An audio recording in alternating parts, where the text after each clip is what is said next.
के चल रहे थे, पक्के होने वाले हैं। तो एक छोटी सी स्टोरी से शुरू करते हैं। गवर्नमेंट जॉब क्यों चाहते हैं आप? बात पहले कर रहे थे, जॉब तो कर रही थी प्राइवेट वाला, गवर्नमेंट क्यों चाहते हैं? कोई बताइए आप बताइए, गवर्नमेंट जॉब क्यों चाहते हैं? हाँ बोलिए जोर से। पता नहीं क्यों चाहते हैं। गवर्नमेंट जॉब क्यों चाहते हैं ये पूछ रहे हैं। सरकारी नौकरी इसलिए चाहते हैं कि आने वाला तो भविष्य वाला सुरक्षित रहे। सही। स्कूल में कई पापड़ मिले बच्चे अच्छी शिक्षा ग्रहण करें। सही। लापरवाही करें तो भी चल जाए।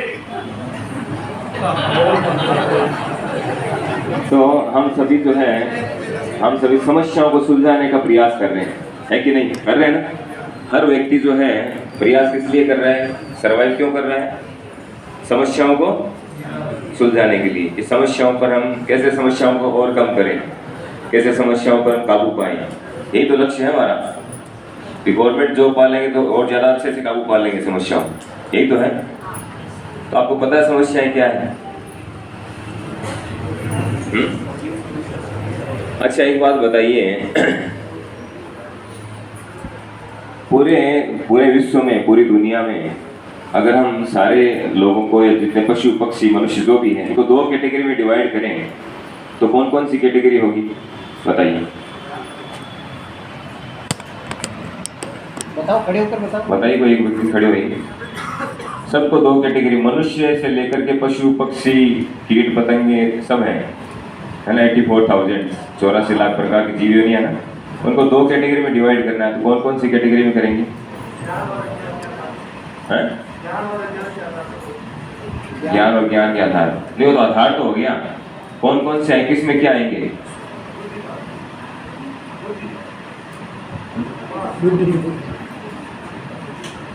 दो कैटेगरी कौन कौन सी है? मतलब कौन किस कैटेगरी में कौन है?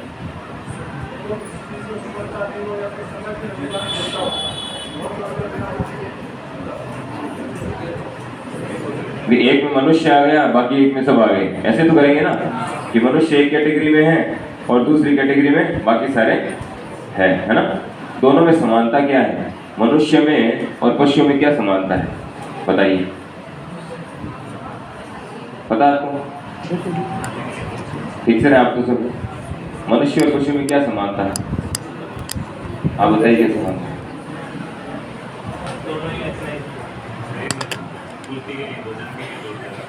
दोनों भोजन के लिए दौड़ रहे हैं, है ना? और क्या क्या करते हैं? महाभारत का एक श्लोक है, मैं ज़्यादा टाइम लंबा नहीं लूँगा, टाइम शॉर्ट है, आपको भी अपनी मीटिंग करना है। तो महाभारत के एक श्लोक में कहा गया है, आहार निद्रा भय मैथुनम च सामान्य मेतम पशु ही नराणा। कि खाना, सोना, रक्षा करना और मैथुन सुख, संतान आदि उत्पन्न करना, ये पशुओं में और मनुष्यों में समान रूप से पाए जाते हैं, है कि नहीं है? पशु भी चार कार्य कर रहा है, खाना, सोना, रक्षा करना और संतान उत्पत्ति करना, और मनुष्य भी चार कार्य कर रहा है। दोनों में क्या अंतर है या समानता है? इन चारों कार्यों को देखकर समानता है कि नहीं है? हम थोड़ा हाई तरीके से कर लेते हैं वो काम और वो लो तरीके से करते हैं, है ना? काम तो चार ही हो रहे हैं ना, या कोई 500 काम हो रहा है? बताइए, तो 500 काम हो रहा है? चार ही काम हो रहे हैं। मनुष्य डाइनिंग टेबल पे बैठ के खाता है, वो रोड पे खा लेता है, वो रोड पे सो जाता है, हम साइंस के गद्दे पे सोते हैं। फर्क क्या है? काम तो वही हो रहा है, तो अंतर क्या है दोनों में? बताइए, कोई बताएंगे क्या अंतर है? मनुष्य और पशु में क्या अंतर है? कौन बताएंगे? आप बताओ मुझे। मनुष्य के पास बुद्धि है ना, एक्स्ट्रा। तो उस बुद्धि के द्वारा कैसे पता चले कि मनुष्य ज्यादा बुद्धिमान है और पशु नहीं है? बिल्ली को देखा आपने कभी? बिल्ली घर पे दूध पीने आती है ना, और पहले देखती है मालकिन है कि नहीं है। मालकिन दूर दूर चली जाती है ना, फिर वो घुसती है अंदर। मालकिन खड़ी है तो नहीं घुसती है, तो वो बुद्धि है कि नहीं उसमें? बताइए। उनके पशु पक्षी में बच्चे होने वाले होते हैं ना, पहले से वो अपना बनाना शुरू कर देते हैं, घर बनाना शुरू कर देते हैं। करते ही नहीं करते हैं? बुद्धि है कि नहीं उनमें? खाने के मामले में उनमें बुद्धि है, सारे काम में बुद्धि है। रक्षा के उपाय हमसे ज्यादा एडवांस है उनके पास। हमसे हमें तो हायर करना पड़ता है बाहर से, उनके पास तो ऑलरेडी है पहले से रक्षा के उपाय। आप बताइए क्या अंतर है? अंतर यही है तो ना विवेक होता है, विवेक विवेक होता है, विवेक पावर वो उनमें नहीं होता, मनुष्य में होता। Yes. विवेक। तो मनुष्य में विवेक शक्ति है, तो विवेक शक्ति है वही तो मैं कुछ जानना चाहता हूँ किस लिए है, वो क्या करने के लिए विवेक शक्ति? इन 4 कामों को और एडवांस करने के लिए है, खाना सोना रक्षा करना, ये किस लिए है ये तो जानना चाह रहा हूँ। विवेक शक्ति तो है, बुद्धि तो है मनुष्य में, किस लिए है बताइए? है भजन करना, भक्ति करना। तो उसी महाभारत के श्लोक में बताया गया है कि धर्मो हि तेषां अधिको विशेषो धर्मे नहीं न पशु भी समान। कि 4 कार्य है, मनुष्य भी कर रहा है, पशु भी कर रहा है, उस दृष्टि से दोनों समान है।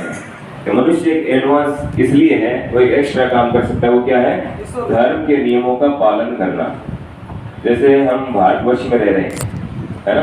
भारतवर्ष में भारतीय गवर्नमेंट के कुछ कानून है कि नहीं है? आप घर से बाहर निकलते गवर्नमेंट के कानून लागू होते हैं या नहीं होते? होते हैं ना, पालन करने पड़ते हैं। जो पालन नहीं करेगा वो किस कैटेगरी में आएगा? उसको क्या कहेंगे? अपराधी। गवर्नमेंट क्या कहेगी उसको? अपराधी कहेगी। वो सभ्य नागरिक है क्या? जो कानून पालन नहीं करेगा उसको सभ्य नागरिक जेंटलमैन नहीं कहेंगे, उसको जेल जाना पड़ेगा, है कि नहीं? तो उसी तरह से ये भौतिक प्रकृति, भौतिक जो ब्रह्मांड है इसमें हम रह रहे हैं, इसको भगवान ने बनाया है ना, या किसी वैज्ञानिक ने बनाया है? आप क्या सोचते हैं? आपको क्या लगता है इस ब्रह्मांड को किसने बनाया है? मानते हैं इस बात को? कौन कौन नहीं मानते हैं? हाथ खड़ा करिए। चलो ठीक है, कॉन्सेप्ट कर ही रह सकता। वैज्ञानिक तो अब तक पता ही नहीं लगा पाए हैं कि इस ब्रह्मांड की उत्पत्ति कैसे हुई। 250 से ज्यादा तरह की थ्योरी आ गई है उनकी अब तक, है ना? वो शोध कार्य करके पता लगाने का प्रयास कर रहे हैं कि ब्रह्मांड की उत्पत्ति कैसे हुई। तो अगर वो शोध करके पता लगा रहे तो 250 से ज्यादा तरह की थ्योरी क्यों आई? सबका एक ही मत होना चाहिए ना, परीक्षण करके कर रहे हैं तो सबका अलग अलग मत है। अब लास्ट में जब कुछ नहीं चला ना उनका बस, तो उन्होंने क्या कहा? Big bang. एक ऐसी थ्योरी दी है तो क्या है, तुक्का लगाया उन्होंने, अंदाजा लगा दिया, एक बहुत बड़ा धमाका हुआ और सृष्टि की उत्पत्ति हो गई। अभी हमें एक फ्लोर और बनाना है इस बिल्डिंग में, 2-4 डायनामाइट लगा के ब्लास्ट करें, बन जाएगा एक फ्लोर? क्या लगता है आपको? नहीं बनेगा ना। तो बिग बैंग थ्योरी पूरी तरह से फॉल्स है। तो क्या अंतर है दोनों में? मनुष्य के पास उच्च बुद्धि है, उस पॉइंट पे वापस आते हैं, है ना? धर्मो हि तेषां अधिको विशेषो, मनुष्य जो है वो धर्म के नियमों का पालन कर सकता है। तो ये पूरा ब्रह्मांड जो है भगवान ने बनाया है और उन्होंने कुछ कानून व्यवस्थाएं दी है, ठीक है? वो कानून व्यवस्थाएं, वो कानून जो कहाँ पे लिखा हुआ है, किसमें है? वो है भगवद गीता में। ये भगवद गीता है यथारूप। भगवद गीता में भगवान ने सारे सिद्धांत दिए हैं। ये मैनुअल बुक है, कैसे हमें इस जीवन को जीना है, इसका पूरा मैनुअल दिया हुआ है इसके अंदर। जैसे हम बाजार से कोई प्रोडक्ट लाते हैं उसके साथ मैनुअल बुक आता है नहीं? क्यों आता है? हाउ टू यूज, कैसे यूज लेना प्रोडक्ट को। उसी तरह से इस ह्यूमन बॉडी को कैसे काम में लेना है, उसके लिए क्या है? भगवद गीता मैनुअल बुक है, ठीक है? तो 3 पॉइंट जो है मैं बताता हूँ आपको, 3 चीजें कि मनुष्य के पास हायर इंटेलिजेंस क्यों है, उच्च बुद्धि क्यों है। एक तो है जीवन का लक्ष्य जानने के लिए कि मेरे जीवन का लक्ष्य क्या है। अभी आप सबको पूछो ना 1 बाय 1 कि जीवन का लक्ष्य क्या है, कोई नहीं बता पाएगा, चैलेंज। अब आप ही बता दो आपके जीवन का लक्ष्य क्या है? सरकारी नौकरी, ये जीवन का लक्ष्य है।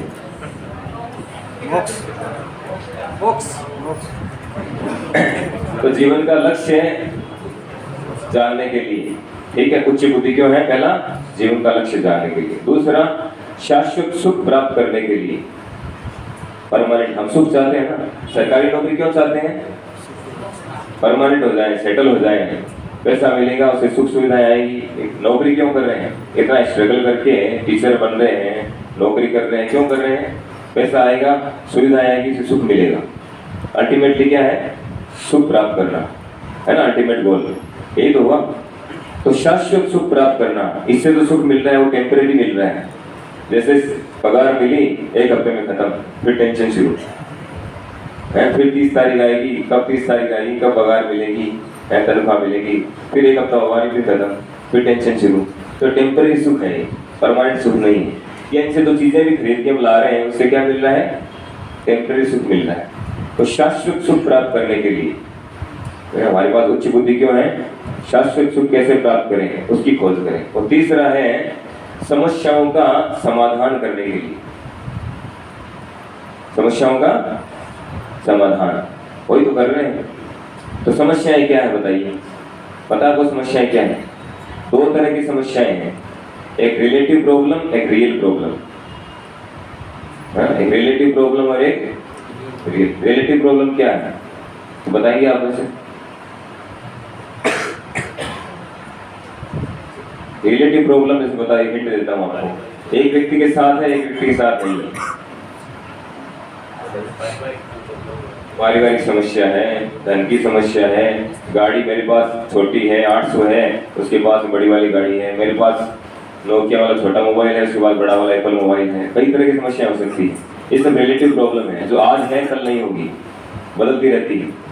लेकिन एक समस्या और है, तो उसको बोलते हैं रियल प्रॉब्लम, वास्तविक समस्या। वो क्या है पता? वो वास्तविक समस्या क्या है? समस्या को समाधान करना चाहते हैं ना, तो पहले समस्या को जानना पड़ेगा, डायग्नोज करना पड़ेगा। आप डॉक्टर के पास गए कि डॉक्टर साहब मुझे तो मैं ठीक नहीं लग रहा, मुझे तबीयत ठीक नहीं है। डॉक्टर पूछेगा क्या है क्या है क्या है क्या है, फिर क्या करेगा? वो टेस्टिंग लिखेगा, पहले डायग्नोज करेगा, उसकी रिपोर्ट आने के बाद दवाई देगा। तो पहले ये तो पता चले समस्या क्या है, उसके बाद हम इलाज शुरू करें। हम इलाज तो कर रहे हैं अभी, ये करके धन कमा के हो जाएगा, वो करके ये कर लेंगे, वो करके ये कर लेंगे। अभी तक हमें समस्या ही पता नहीं है। तो आप बताइए समस्या क्या है? वास्तविक समस्या नहीं पता। 3 आपको मैं हिंट देता हूँ, उसके आधार पर बताइए, 3 पॉइंट के आधार पर। सबसे पहला, कोई उसको चाहता नहीं है, कोई उन समस्याओं को चाहता नहीं है, लेकिन कोई उससे बच नहीं पाता है और सबके ऊपर समान रूप से लागू है। इन 3 के आधार पर बताइए कौन सी वास्तविक समस्या? दुख, जीवन और मृत्यु। जीवन और मृत्यु। और बताइए 2 पॉइंट आगे कैसे? जन्म और मृत्यु, जन्म लेना और मरना। और कौन सी समस्या है जिसको कोई चाहता नहीं है, कोई बच नहीं सकता है और सबके ऊपर लागू है? वो बताइए। कौन सी है? सर बुढ़ापा। बुढ़ापा, यस, गुड। और बीमारी, जन्म मृत्यु जरा व्याधि, है ना? जन्म लेना, मरना, बूढ़ा होना, बीमार होना, ये 4 ऐसी समस्याएं हैं जो क्या है? रियल प्रॉब्लम, वास्तविक समस्याएं हमारी। अच्छा, आपने कभी विचार किया? आपको पता है नहीं समस्या ये है, हम तो जो टेम्पररी समस्या है उनके पीछे भाग रहे हैं, उनको सोल्यूशन करने के लिए। और जो परमानेंट हमारी समस्या है वो एज पड़ी है, उसके लिए हम कोई उपाय नहीं कर रहे। क्या आपने कोई विचार किया? तो ये जो समस्याएं हैं, जन्म मृत्यु जरा व्याधि, ये जो जन्म मृत्यु का साइकिल जो है, बर्थडे का साइकिल है, ये कैसे बंद हो? इस पर विचार करना चाहिए। मनुष्य जीवन इसीलिए मिला है कि इसका कैसे सोल्यूशन करें, इसका समाधान कैसे करें, इस जन्म मृत्यु के साइकिल से कैसे बाहर आए। अभी मैं आपको पूछूं आपका इंट्रोडक्शन क्या है? जैसे एक आइए, आप आइए एक बार ट्राई करते, वहां खड़े हुई, आपको दिखाते हैं ट्रेलर भी। क्या नाम आपका? भरत जी स्वामी खड़े हैं यहाँ पर हमारे सामने, ठीक है? तो भरत जी स्वामी, भरत जी आप अभी अपने सर को टच करिए, आंखों को टच करिए, दोनों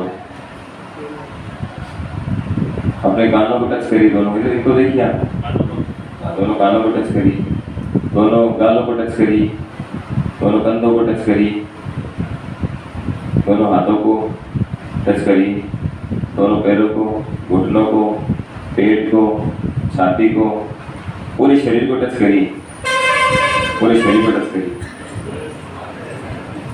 अब अपने आप को टच करिए,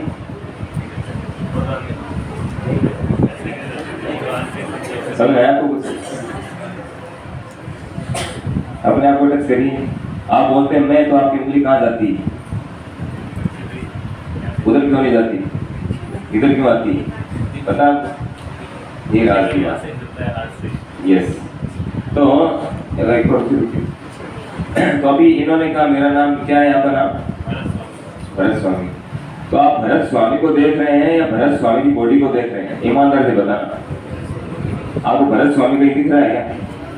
नहीं दिख रहा है ना? नहीं दिख रहा है ना? इन्होंने अपने पूरी बॉडी को, हम जब बोलते हैं मेरा शरीर, मेरी आंख, मेरा हाथ, मेरा मोबाइल, मेरा माइक, तो क्या है? वहाँ पे दो चीजें हैं, मैं और मेरा, दो चीजें हैं कि नहीं? तो इनका शरीर दिख रहा है हमें, ये हमें नहीं दिखाई दे रहे। ये कहाँ पर है? हार्ट में।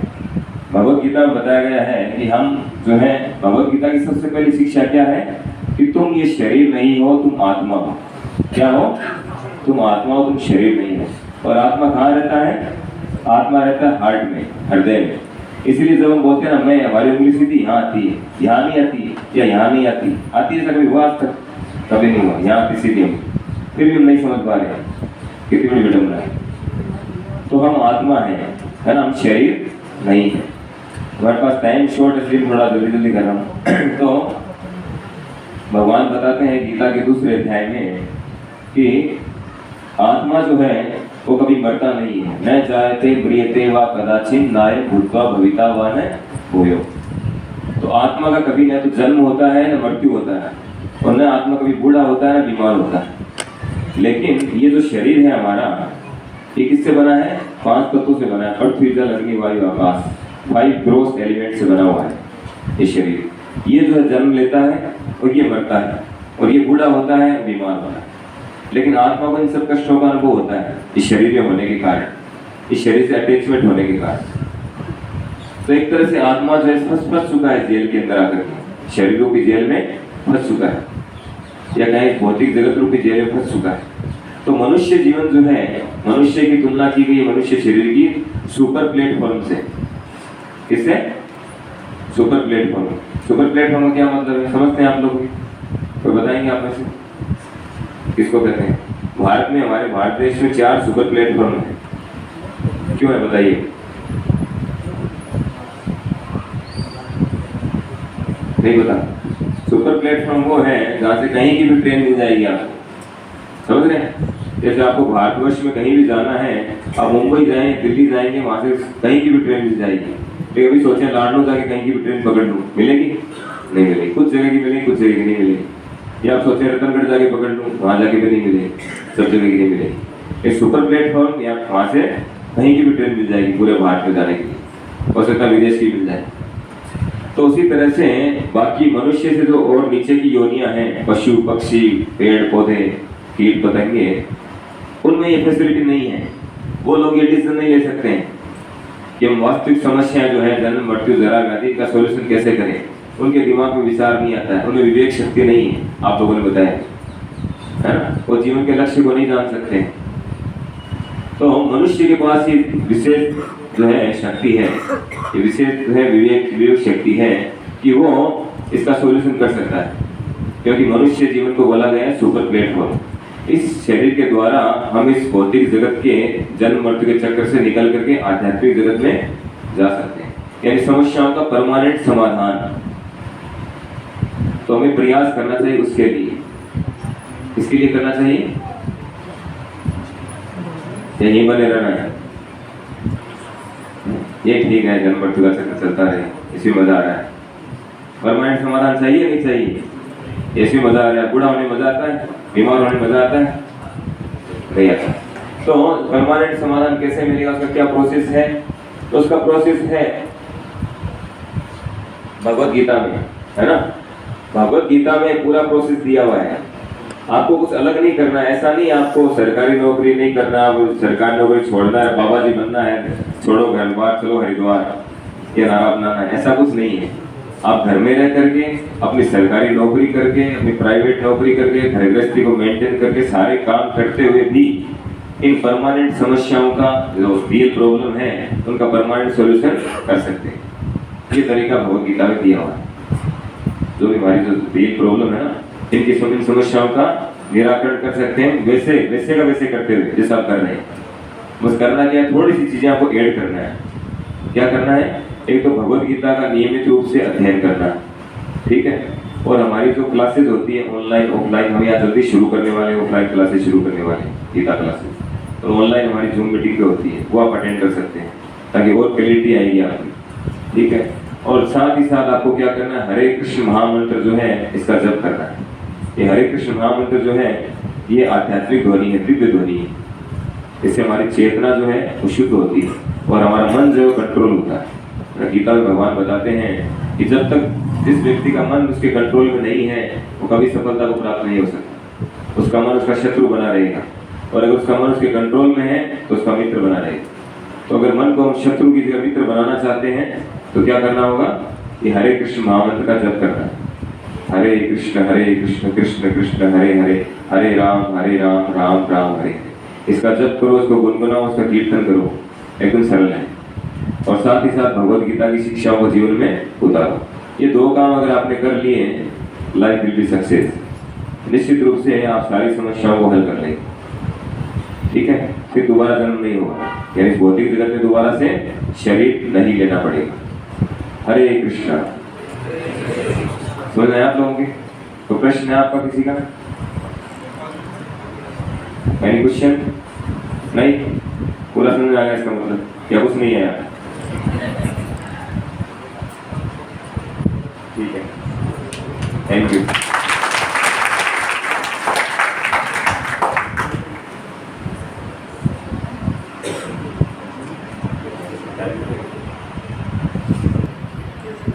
आपने बोला कि भगवत गीता इसमें इंसानों को जो भी करना है उनके रूल्स लिखे।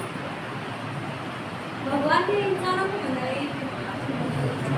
जैसे हमें कुछ चाहिए होता है, हमारी लाइफ में जो फोन बना तो इंसान को उसकी ज़रूरत हुई तभी बना। कंप्यूटर है तो कंप्यूटर की इंसान को ज़रूरत थी, छोटी पिन बनाई तो भी उसका यूज समझ में आ रहा है। तो भगवान ने इंसानों का क्या यूज करा है, क्या टिका? अच्छा प्रश्न आपका। इनका प्रश्न है भगवान ने इंसानों को क्यों बनाया? जानने पे क्यों? क्या तेरे मन में समाई, क्यों तूने दुनिया बनाई? सुना होगा आपने, दुनिया बनाने वाला। ये मकसद पूछने के लिए बनाया।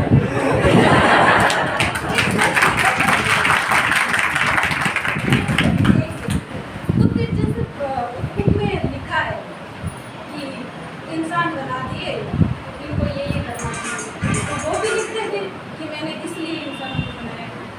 वो भी तो लिखना चाहिए। भगवत गीता क्या ही तो इंसानों को इसलिए बनाया है ना भगवान ने। दरअसल भगवान, हम सब जो है ना आत्मा है, भगवान के अंश हैं। जैसे एक पिता की बहुत सारी संतानें होती है ना, और संतानों का क्या ड्यूटी क्या है?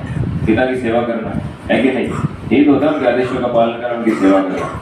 उसी तरह से हम सब जो है भगवान की संतानों की तरह हैं, हम सब जीवात्मा हैं। भगवान ने इस बात को कहा है कि ममे वांछो जीवलोके जीव भूते सनातन। कि सारे जीवात्मा जब किसी भी जीव योनि में हो, किसी भी योनि में क्यों ना हो, पशु पक्षी कुछ भी हो, वो सब क्या है? मेरे अंश हैं। लेकिन हम सब जो है पहले हम सब एक्चुअल में यहाँ के नहीं है, इस भौतिक जगत में। ये भौतिक जगत हमारे रहने के लिए नहीं है, ये तो जेल की तरह है। जैसे जो व्यक्ति गवर्नमेंट के आदेश का पालन नहीं करता, उसको सुधारने के लिए कहाँ डाला जाता है? जेल में, सुधार गृह में, है ना, जेल में भेजा जाता है। तो उसी तरह से हम सब जो है भगवान के आदेशों को नहीं मानना चाहते थे, इसलिए हमें भौतिक जगत रूपी जेल में भेजा गया कि हम हमारी इच्छाओं को पूर्ति करें। तो हमारी इच्छा के अनुसार कभी मनुष्य का शरीर मिलता है, कभी कुत्ते का शरीर मिलता है, कभी कैसा शरीर मिलता है, अलग अलग प्रकार के शरीर मिलते हैं। तो हमारा एक्चुअल में जो हमारा उद्देश्य है, जैसे जेल में मान लो 2000 कैदी है जेल में, उनका लक्ष्य क्या होना चाहिए? चाहे कोई मर्डर करके आया, चाहे चोरी करके आया, डकैती करके आया, उसका लक्ष्य क्या होना चाहिए? सभी का जो जेल में आया उनका जेल से बाहर निकलना। जो इंटेलिजेंट है उसका ये जवाब होगा कि जेल से बाहर कैसे निकले, क्या काम करें कि जेल से बाहर छोड़ के निकल जाए, है ना, बाइज्जत परी। तो हम सब जो है भौतिक जगत रूपी जेल में हैं, और हम सबका लक्ष्य क्या होना चाहिए? इस जेल से बाहर निकले। इस जेल में 7 प्रकार के कष्ट हैं: जन्म, मृत्यु, जरा, व्याधि, आदि दैविक, आदि भौतिक, आदि आत्मिक। आदि दैविक यानी देवताओं के द्वारा कष्ट दिया जाता है, गर्मी, सर्दी, अतिवृष्टि, अनावृष्टि, बाढ़, भूकंप। और आदि भौतिक दूसरे जीवों के द्वारा कष्ट मिलता है, और आदि आत्मिक खुद के मन के द्वारा कष्ट मिलता है। तो इन सब कष्टों से निकल करके जेल से बाहर कैसे निकले उसके लिए मैं प्रयास करना चाहिए, और उसके लिए मैं मनुष्य शरीर मिलता है। ये मनुष्य शरीर एक चांस है बहुत बड़ा, बाकी जो योनियां हैं उसमें कोई चांस नहीं है, वो सब भोग योनियां हैं, वो अपने अपने कर्मों के अनुसार भोग करते हैं। एक मनुष्य शरीर में आकर के हमारे पास बुद्धि है कि हम विचार करके गीता के आदेशों को पालन करके समझ करके और यहाँ से बाहर जेल से छूट करके निकल सकते हैं, ये चांस है, इसीलिए इंसान बनाया है। समझ गया? इंसान को इसीलिए बनाया है। नहीं हुआ? ये भी निश्चित हो जाएगी यहाँ से, एकदम निश्चित है। बात तो यही है जाने से कलियुग का क्रिया क्या गया? ये निश्चित थोड़ी है कि यहाँ से भी मुक्ति हो जाए सारी, आपकी जन्म मरण से आप बोल रहे हो कि यहाँ से मुक्ति होने का उपाय है, तो ये निश्चित थोड़ी है कि मनुष्य जीवन में बात तो हमारे से होते रहते हैं जाने अनजाने में। इसलिए 3 तरह के कार्य बताए भगवान, कर्म अकर्म विकल्प। कर्मों का सब तो इसमें भी तो भोगना पड़ता है ना, ये तो यहाँ पे जो कर्म करेंगे वो आगे भोगना पड़ेगा। तो कर्म अकर्म वकर्म विकल्प 3 प्रकार के कर्म होते हैं। कर्म को समझना पड़ेगा, हम जो भी करेंगे एवरी एक्शन है इक्वल अपोजिट रिएक्शन, आएगा नहीं आएगा रिएक्शन। तो कर्म जो है वो क्या है? फ्रूटिव एक्टिविटी, कुछ पाने के लिए कुछ कार्य करना, शास्त्र में बताए गए नियमों को पालन करना, कुछ पाने के लिए वो करेंगे, उसका बनेगा पुण्य करना। शास्त्र में बताया अब ये हवन करो, ये करो, इनकी पूजा करो, उनकी पूजा करो, इन देवता की देवी की, वो करेंगे कुछ पाने के लिए, उसका बनेगा फल, और फल भोगने के लिए फिर जन्म मृत्यु का चक्र। और अगर पाप करेंगे तो पाप फल भोगने के लिए फिर जन्म मृत्यु का चक्र। तीसरा अकर्म, अकर्म करेंगे उसका कोई रिएक्शन नहीं होगा। अकर्म का मतलब है भगवान की प्रसन्नता के लिए किया गया कार्य, यानी भक्ति, वो करेंगे तो उसमें कोई रिएक्शन नहीं होगा। भगवान विष्णु भगवान कृष्ण को प्रसन्न करने के लिए किया गया कार्य। तो अपन ने जीवन लिया है तो इसमें मतलब अपने मतलब इसके लिए जीवन यापन के लिए जो कार्य नहीं करें तो वो भी तो गलत है। यस, तो जीवन यापन जो हम कर रहे हैं, जीवन यापन करना है, सेंटर में भगवान को लेके आना है, यानी भगवान को जोड़ना है, उसको सेंटर में लाना है। अभी जैसे सेंटर में हम खुद को ला रखा है हमने, हमारे लिए कर रहे हैं, मेरे लिए, परिवार के लिए, बच्चों के लिए, मेरे लिए, समाज के लिए, उसमें भगवान को जोड़ दो, भगवान की प्रसन्नता के लिए करना है। परिवार को भी पाल रहे हैं, क्यों पाल रहे हैं? उनको भक्त बनाना है, उनको भगवान की सेवा में लगाना है, इसलिए करना है। हमें भी भगवान की सेवा करना है, बस ये लक्ष्य होना चाहिए। सारे काम करो, कोई इश्यू नहीं है, कोई रिएक्शन नहीं होगा। मेरे एक प्रश्न था कि जैसे हम परमात्मा के अंश हैं, तो परमात्मा में जैसे हमारे शरीर में कोई विकृति आएगी है कि शरीर खराब हो गया है या इतना ज़्यादा खराब हो गया है कि उसे काटना पड़ता है, वैसे ही हमारी आत्मा परमात्मा से कट हो गई, ठीक है, और हम अच्छे कर्म करके, या गीता में भी गीता में भी कहा हुआ है कि भगवान जैसे मतलब भगवान का नाम लो और कर्म भगवान को सौंप दो, कर्मों से बंधो मत, ठीक है। और ऐसा करके हमें पता नहीं है पृथ्वी पर ऐसा कई लोगों ने किया होगा भाई, वो अपने कर्म ऊपर उठा के, चेतना का स्तर ऊपर उठा के मोक्ष प्राप्त करना, मतलब भगवान को पा देना, ठीक है, आत्मा जीवन मृत्यु के चक्कर से मुक्त हो जाना, ठीक है। ये बात तो सही है, चलो मान ली, पर मेरा क्वेश्चन ये है कि जैसे मतलब पहले जिस समय पृथ्वी बनी थी या जिस समय भगवान ने इंसान या जीव को उत्पन्न किया था, उस समय तो आत्मा का एक टुकड़ा हुआ था, ठीक है। तो अब जैसे जैसे पृथ्वी आगे बढ़ती जा रही है तो ये टुकड़े ज़्यादा हो रहे हैं या मतलब ऐसा तो कम होना चाहिए? आत्मा को भगवान ने गीता में बताया, नैनम छिन्दन्ति शस्त्राणि नैनम दहित पावक। आत्मा को न तो जला सकता है, न टुकड़े कर सकता है, किसी भी अस्त्र से आत्मा को खंडित नहीं किया जा सकता, न जलाया जा सकता है। ये बताया ना कि परमात्मा के अंश है, अंश का मतलब उनके विस्तार है। हाँ। भगवान जो है अपने आप में पूर्ण है, वो असंख्य विस्तार कर सकते हैं, उनके कोई फर्क नहीं पड़ता है। यहाँ भौतिक जगत की कैलकुलेशन क्या है? 1 - 1 0 है ना, और 1 + 1 2 इक्वल 2 है। और आध्यात्मिक जगत की कैलकुलेशन क्या है? 1 - 1 1 1 + 1 1। वहाँ कैलकुलेशन लगे, यहाँ वाली वहाँ नहीं चलती, हम यहाँ वाले से वहाँ की कैलकुलेशन करते हैं, ये गड़बड़ है। तो भगवान अपने असंख्य रूप बना सकते हैं, भगवान है। भगवान का मतलब पूर्ण है, कुछ भी कर सकते हैं, इसीलिए भगवान है। अगर उनमें कोई कमी होगी तो फिर भगवान कैसे हुआ? अगर किसी में कोई कमी है तो फिर वो पूर्ण व्यक्ति कैसे है? उसमें उनमें किसी तरह की कमी नहीं। तो भगवान ने हमें इसीलिए बनाया कि उनकी सेवा करें। पुत्र क्यों होते हैं? पुत्र पुत्रियां पिता की सेवा करने के लिए होते हैं ना। तो हमें इसीलिए बनाया है, जैसे माता जी का प्रश्न था कि इंसान क्यों बनाया है। इंसान इसीलिए बनाया, इंसान ही भगवान की सेवा कर सकता है, पशु नहीं कर सकता है। पशु में इतनी बुद्धि नहीं है भगवान की सेवा करे। ठीक है, ओके। आपका क्या प्रश्न है? पहाड़ों पर या तंद्राओं में बैठकर तपस्या करना आसान है, लेकिन परिजनों के बीच में, सबके बीच में रहकर तपस्या वाला जीवन जीना बड़ा मुश्किल है। उसको इंसान कैसे बैलेंस करके इसको कैसे संतुलित कर सके? बहुत अच्छा प्रश्न है, सभी के लिए है। तो पहाड़ों में तपस्या करना क्या आसान है? आपने कहा तो आसान है। परिजनों के बीच में रहकर बड़ा मुश्किल है। पहाड़ों का मन नहीं है। देखिए, जो पहाड़ों में जाके तपस्या करते हैं ना, वो सब स्वार्थी लोग हैं। आप समझिए इस बात। वो तो केवल अपना कल्याण चाहते हैं, यहाँ से भाग गए निकल करके और पहाड़ों में जाके तपस्या कर रहे हैं। लेकिन जो फैमिली में रह करके और भक्ति कर रहे हैं, फैमिली वालों को भी जोड़ रहे हैं, समाज के लोगों को जोड़ रहे हैं, वो वास्तव में भक्त हैं। वो दूसरों को और भला कर रहे हैं, खुद का तो कर ही रहे हैं, दूसरों को कर रहे हैं। ऐसे तो करना चाहिए। आप टीचिंग कर रहे हैं, आप टीचिंग करके खुद का भला कर रहे हैं, तो बच्चों का भी कर रहे हैं, है कि नहीं?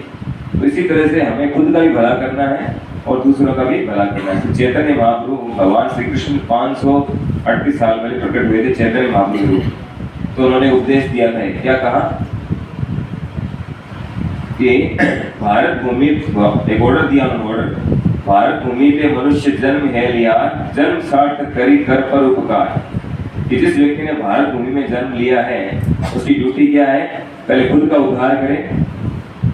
भारत भूमि पे जन्म है लिया, जन्म सार्थक करी, पहले खुद का जन्म सार्थक करे और फिर करी पर उपकार, दूसरों को उपकार करे, तब सक्सेस होंगे। केवल खुद का उपकार करने के कतराओं में चले गए, जाके छुप कर बैठ गए, जो भी है वो सही नहीं है।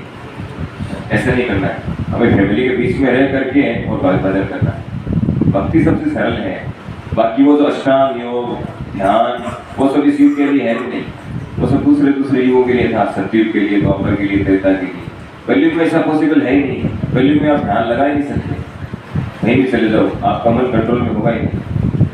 कलयुग में एक ही तरीका है, तो भगवान ने गीता में बताया है, मेरा भजन करो, कहीं भी बैठ कर करो, फैमिली में बैठ करके करो, ऐसा।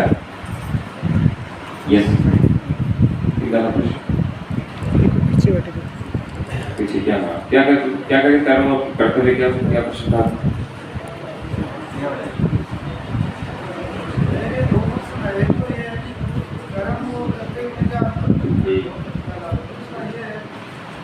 यदि अपने प्रारब्ध से कुछ ईश्वर ने लिख दिया है, तो उसको हम कैसे बदल सकते हैं? अच्छे से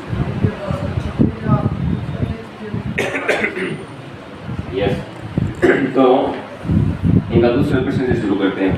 दूसरा है कि प्रारब्ध में जो यानी डेस्टिनी में प्रारब्ध में जो लिख दिया है, वो क्या बदल सकते हैं?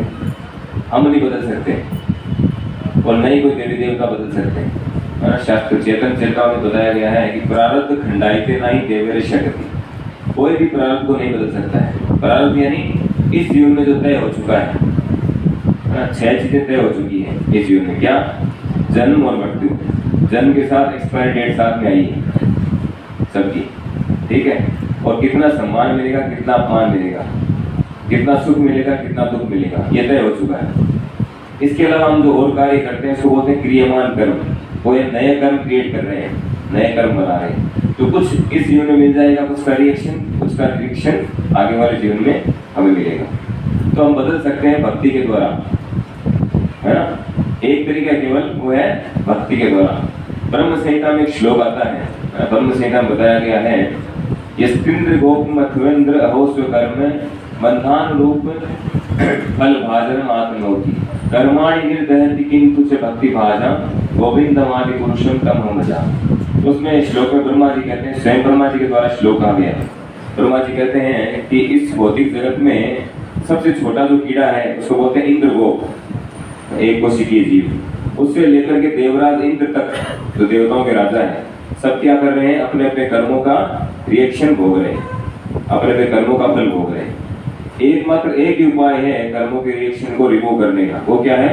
कर्माणि निर्दहति किंतु च भक्ति भाजा। एकमात्र भगवान की भक्ति के द्वारा ही कर्मों के रिएक्शन को खत्म किया जा सकता है। विष्णु पुराण में भी कहा गया, अप्रारब्ध फलम पापम कूटम बीजम फूलम रूपम। कि सारे तरह के हमारे कर्मों की जो रिएक्शन है वो सब रिमूव हो जाएंगे अगर हम भगवान की भक्ति करेंगे। भगवान विष्णु, भगवान कृष्ण, भगवान राम, विष्णु तत्व उनकी भक्ति करेंगे, उनको प्रसन्न करने का प्रयास करेंगे तो हमारे कर्मों की रिएक्शन खत्म हो सकते हैं। फिर दूसरा कोई उपाय नहीं। दूसरा प्रश्न क्या था पहले वाला? आपको मिला जवाब इसका पहले वाले का? दूसरे वाले का? दूसरे वाले का मीडिया और राष्ट्रीय मीडिया की जैसे परिमाण की महाराष्ट्र में कि नाम जप के द्वारा अपने प्रारब्ध को भी थोड़ा अलग दिशा में मिला सकते हैं। इसको हम बताते जैसे प्रारब्ध इस जीवन में जो तय हुआ है ना हमारा, वो बदला नहीं जा सकता है, लेकिन भक्ति करने से उसका प्रभाव कम हो जाएगा। कैसे हो जाएगा? जैसे मान लो हमें इस रोड को पार करना है ना, एक रोड को पार करना, पूरी टूटी फूटी रोड है वो, तो एक व्यक्ति रिक्शे में जा रहा है बिना शोकर वाले में, कैसा लगेगा उसको? पूरी मसाज हो जाएगी इसकी, है ना। और दूसरा व्यक्ति मर्सिडीज कार में जा रहा है, कैसा लगेगा? अंतर है ना दोनों में, उसको इतना पता चलेगा। उसी तरह से जो व्यक्ति भक्ति करेगा वो मर्सिडीज कार में बैठे व्यक्ति की तरह है।